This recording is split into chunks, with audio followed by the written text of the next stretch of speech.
Now that we know a little bit about how for loops work, let's look at some more examples. So you should now at this point have a basic understanding of a for loop. Very, very basic, just of its template and the example ways in which it's used. If you'd like to reinforce that further, please feel free to look at documentation online, check out the textbook. So now what I charge you with, I'm challenging you to try and look at this code here and try and predict what you think it will output. So there's no point in watching this video unless you've tried to take that step first. Remember, the whole point of this step is to help you customize your learning experience and determine what you specifically need to delve deeper into to master this material. Okay, so take a moment, pause the video, make sure you've taken a stab at predicting what you think the output of lines 1 through 30 is. Okay, did you take that pause and try it for yourself? Awesome.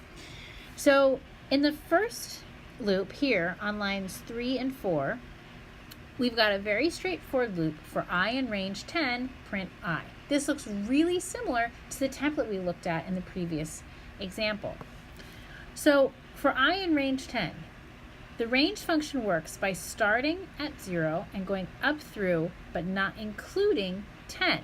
So this loop is going to print out all on separate lines 0, 1, 2, 3, 4, 5, 6, 7, 8, 9.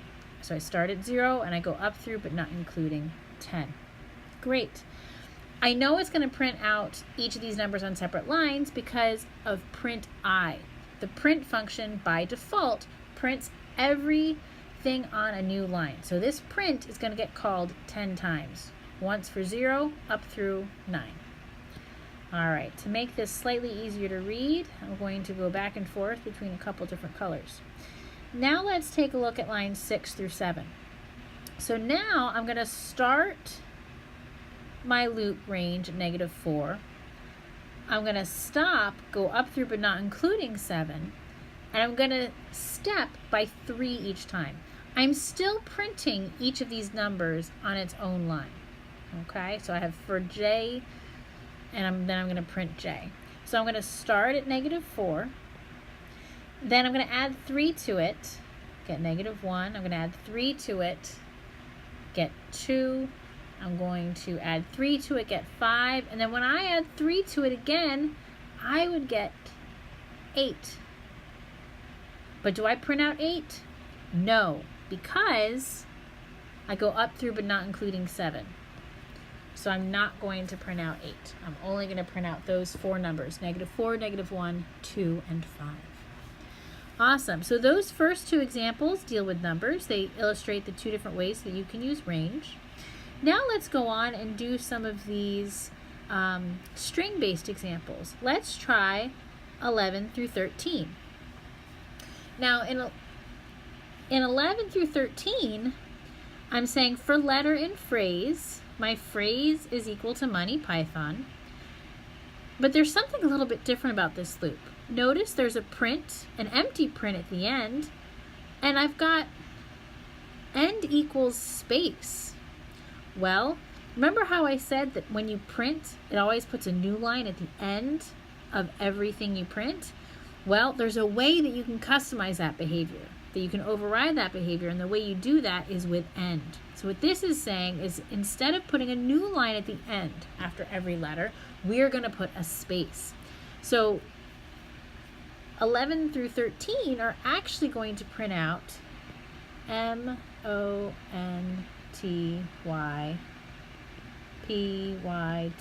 Okay, I'm running out of space. Let me try moving this over a little bit. Okay, so we're going to print out MONTYPYTHON.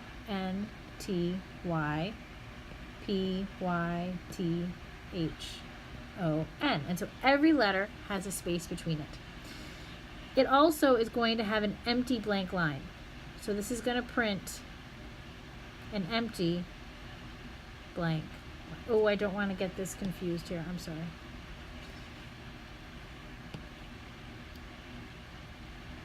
So this is going to be a space instead of a new line,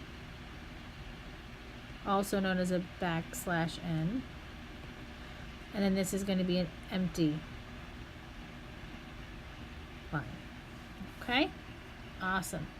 And if you want, I highly recommend that you try typing in this code or going to finding the forrange.py code example on Google Drive and running it for yourself to see it.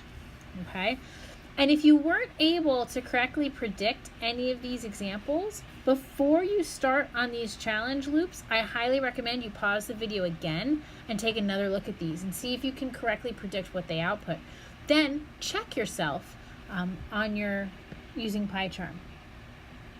Okay, we'll do a couple more colors here. So now we've got for letter in phrase, print star plus letter. And this is different. End is what's called the empty string.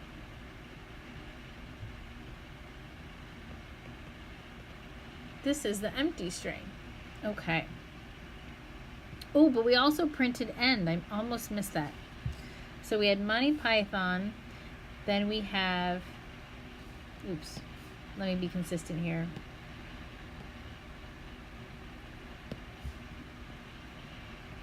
We're going to print out end. And now over here, we're going to be printing out each letter in the phrase, but preceded by an asterisk. M, O, N, T, Y, space, P, Y, T, H, O, N. And at the very end, I'm going to have a star. The reason why I have a star is because of that last line. And that last line also adds the new line for us. So the output of the next for loop is going to be on the following line down here. Okay. Let's take another color for us. We haven't done green yet. So on line 22 through 24, we are using another range function. And here, we're different again because we have two print statements. So we're going to print out I, ... and then blast off. Now, what you might think this is going to print is 10, 9, 8, 7, 6, 5, 4, 3, 2, 1, blast off. And you'd be close, but not completely correct. Notice that blast off is also indented. Every indented statement within a for loop is part of its repetition.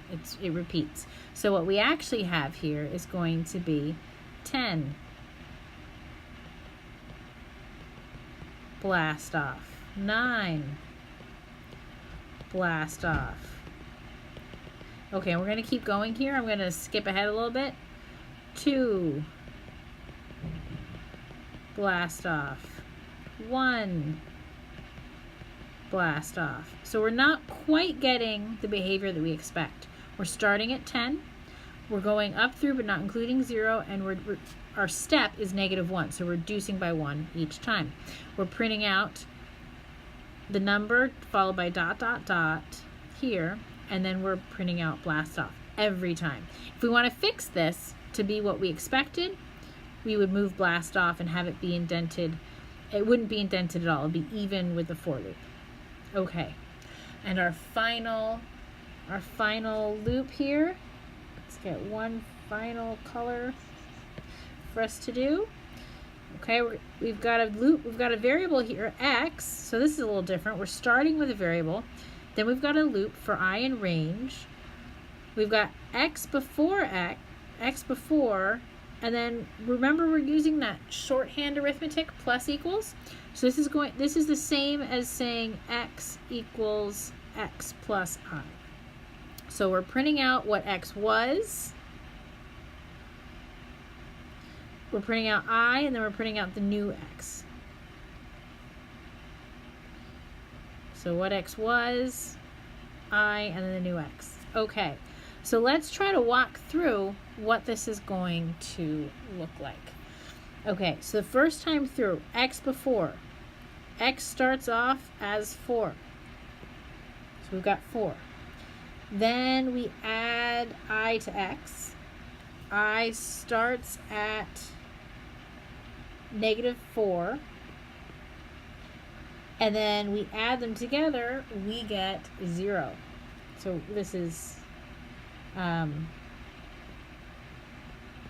4i and then x.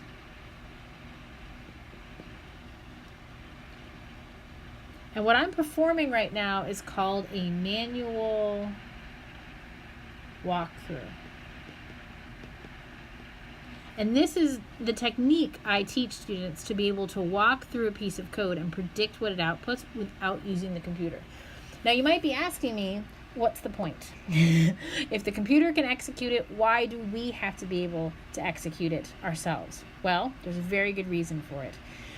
How can you tell a computer what to do if you don't know what it will be doing, right? So there's a time and a place for where we program computers to do things that we don't know how to do.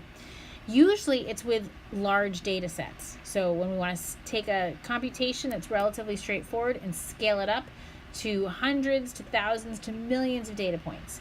That's what makes the computer so powerful. However, we need to be able to verify and test for ourselves that our code is working correctly. Thus, we need to make sure that we can understand what the code is doing. And the best way to do that is to predict what it outputs. So this is the technique I teach all of my students to help them master for loops, which are arguably one of the most challenging topics that we'll cover in this course. Okay, so the first repetition of the loop. X is 4, I is -4, or before an X comes in as 4, I is -4, we add them together, we get 0. Now let's go to the next repetition. X before is 0. We're adding 3 to I. So -4 plus 3 is going to be -1. When we add those two numbers together, we get -1 again. This is our second repetition. Let's go again one more time. So X before is going to get the current value of X. Hopefully you're starting to see the pattern here. We're going to add 3 each time. I'm just going to make a note. -1 plus 3 is going to give us 2. When I add those together, I get 1. Okay, we'll keep going because we're going up through but not including 13. So we've got a bit of a ways to go yet. So we're going to start at 1. We're going to add 3 to our previous value of I, because that's our loop variable. When I add those numbers together, I get 6. I'm going to add 3 again. In fact, what I sometimes do is I'll sometimes fill out the loop variable completely first so that I know when to stop working through. So I happen to know that we only need to go one more time here, but let's keep filling things in.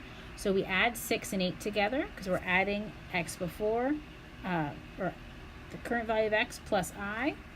So we get 14. And then when I add 11 to 14, I get 25. And then I stop. Okay. And the last thing we need to look at is some vocabulary as well. So I do just want to draw your attention to a couple things that we just did. So we wrote what each line should print in the code above. We weren't able to consult with a peer, and you should run the example. You should run the example and verify that these are correct. It's not enough to have the right answer. You want to make sure you understand how that answer is correct. Why is that answer is correct? So this is where you want to check your hypotheses. What did you initially think was output? Was it this? If it wasn't this, then you want to dive in and try and understand better why your intuition told you otherwise. Where are your misconceptions? Finally, I want to identify a couple components of the code for us. We want to find parameters. So vocabulary is very important in programming because I'm going to ask you to write code. I'm going to use vocabulary when I ask you to write that code. And if you don't understand the vocabulary, you won't understand what I'm asking you to do. If you don't understand what I'm asking you to do, how can you do it correctly? So learning this vocabulary and mastering it is a very important component of the course. So let's figure out what the parameters are here. So parameters occur inside, let me Parameters occur inside of parentheses in a function call. Okay? So, a parameter, 10, I, these are parameters, J, letter, end are parameters, end is a parameter, these are parameters, these are parameters, these are parameters, these are parameters, these are parameters, and these are parameters. So we got lots of parameters. Now I'm going to have to do a contrasting color because I'm going to have to highlight all these things again. Literals. We also have a lot of literals. Maybe I should do slightly brighter contrast here. Okay, literals. Let's see what the literals are. Remember, there's only two types of values, literals and variables. So the literals are values you can literally see in the code. Okay, let's try that. Okay, so 10 is a literal. -4, 7, and 3 are literals. The space is a literal. Monty Python, the string is a literal. End is a literal. The stars are literals. The empty string is a literal. 10, 0, and -1 are literals. ... and blast off are literals. 4 is a literal. 4, 13, 3 are also all